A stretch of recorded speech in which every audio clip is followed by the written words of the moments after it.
Donc bonjour, Guillaume Briclou, Studio Oracle. On fait de films d'animation, de la prise de vue réelle et on a une spécificité qui est de faire de l'animation hybride, donc de s'amuser un peu à la manière de Roger Rabbit, de mélanger de l'animation et de la prise de vue réelle.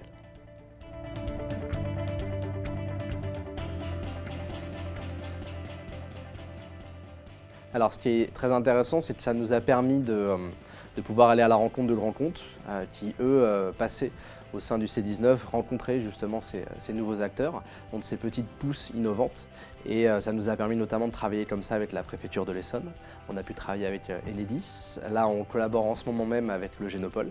Donc c'est des opportunités business et des opportunités de projets. Et ça nous a permis également, nous, au sein même du C19, de pouvoir collaborer, créer des synergies et répondre à des appels d'offres auxquels on n'aurait pas pu répondre si on avait été, comme d'autres entreprises, plutôt isolé dans son coin au fond d'un immeuble perdu, quoi.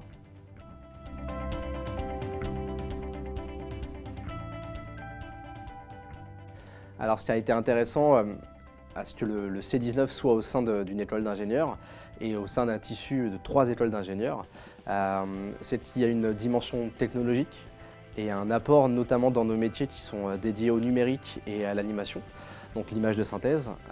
On a aujourd'hui de plus en plus de sollicitations sur de la réalité virtuelle, la réalité augmentée, donc c'est vraiment un terrain d'expérimentation.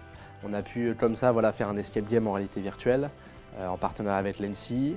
Et l'idée, c'est que ça nous permet du coup de se confronter à des nouveaux sujets et de comprendre et d'apprendre avec ces structures.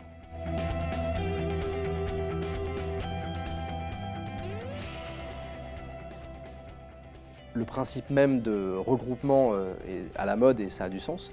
Et le faire en plus en banlieue, il y a une dynamique qui est différente. Il y a beaucoup de structures, on ne se doute pas, en tout cas moi ce n'était pas ce que j'avais en tête avant, mais il y a des grands groupes qui sont aussi bien évidemment en dehors de Paris et qui ont depuis ces dernières années une forte appétence pour justement le local.